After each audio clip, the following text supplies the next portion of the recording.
Bismillahirrahmanirrahim. Very good afternoon.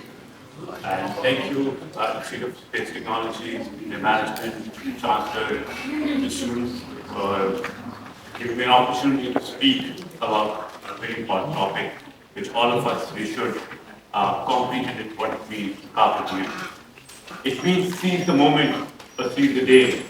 And in simple words, if I have to say or explain, it means whatever you want to do something, anything which you have interest or any hobby, do it today.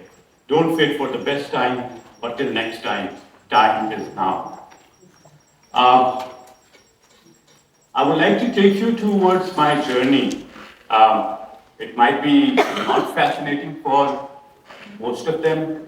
Some of them may feel that, perhaps they would feel that, they would be in my shoes. If you do, please try to understand you're the master of your destiny, not the victim of circumstances. This has been when I was 15, 16-year-old, carefree, born in a privileged family. Father was a senior bureaucrat, lived in Islamabad, had all the necessity in life, and a bit of luxuries as well. And I went to a good, decent school and colleges in Islamabad.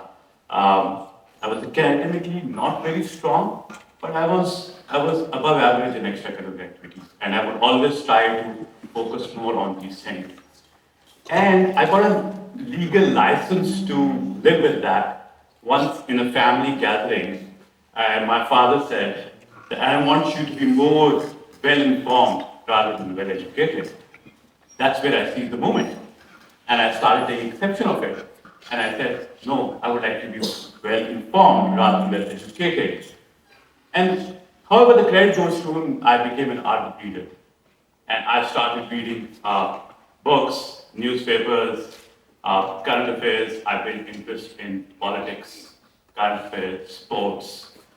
And then, when I was doing this, and my father said, you need to start reading the interviews. That was like 30 years ago, 31 years ago. And I said, okay, what is an interview? Take Don K, 5 pages safe pe, ek cheez aati hai. I want you to read it. And in the evening when I come home, I want you to give me some. And that's one of the best habits I could have ever developed in my life. Even till now, I make every effort to read at least 3 newspapers. And that's where I feel that I can talk, I can discuss wherever any conversation is happening. If I cannot add value, at least try to understand and comprehend what they're talking about. So when I finished my college from Pakistan, and because of my father's background, a lot of people thought, and my father was also of the opinion that I might be appearing in a competition exam for CSS in Pakistan and become a civil service officer. But in '99, a political event took place in Pakistan, which changed my thinking, my father's thinking. I thought, no, I think I need to do more. And I got into an MBA in New York in one of the decent colleges. And when I landed in New York, obviously I was very exciting, United States of America, and in America it's New York. So my mental GPS when I said you have arrived in New York. And I started living the American dream. What is the American dream? You travel, happy, you look at dollars, lifestyle, and everything. Even coming from a reasonable upper middle class background, but it was still very attractive to me. But when I joined my college, and obviously my father was reasonable enough to support me, but not to fully support, so I have to find something for myself. Initially, I started with teaching assistant, which would pay for half of my credits. But then again, it was less. So I started looking for, part-time jobs, what I could do. And the best I could have been offered was a coffee boy in a coffee shop in Harlem, New York. I don't know if you're familiar with Harlem. Harlem is an upside of New York, which is 96th Street and above. And 25 years ago, 24 years ago, it wasn't very well placed. I would use that word.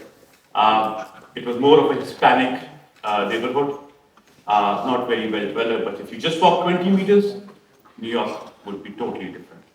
So I got a job in that coffee shop, and the background I was coming from, where I had never made tea, coffee, or cooked, over there I started doing it. So it's something that really, like made me not uncomfortable, but really difficult, and also taught me some lessons. I used to get up at 5 in the morning, and I would take a 30 to 40 minutes train to come and open the coffee shop, 6 in the morning, then winters.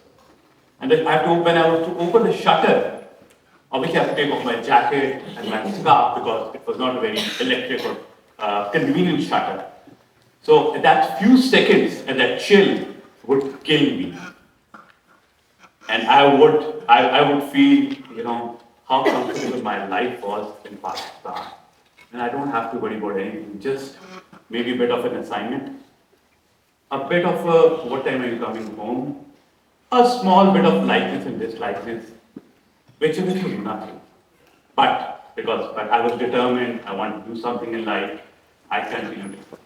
But on top of it, that again killed me was my dignity by cleaning public toilets.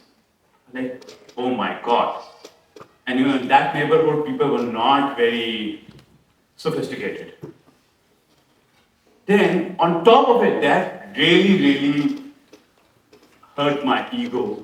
Because at that time, the coffee which we used to sell was for 95 cents. So people would drop a dollar bill or dollar coin like this to me, they keep the change. And the people over there in that neighborhood was also not like New Yorkers, which we call, they were more Hispanic, Africans, Indians. And they showing that I would not let it go, but I had no option.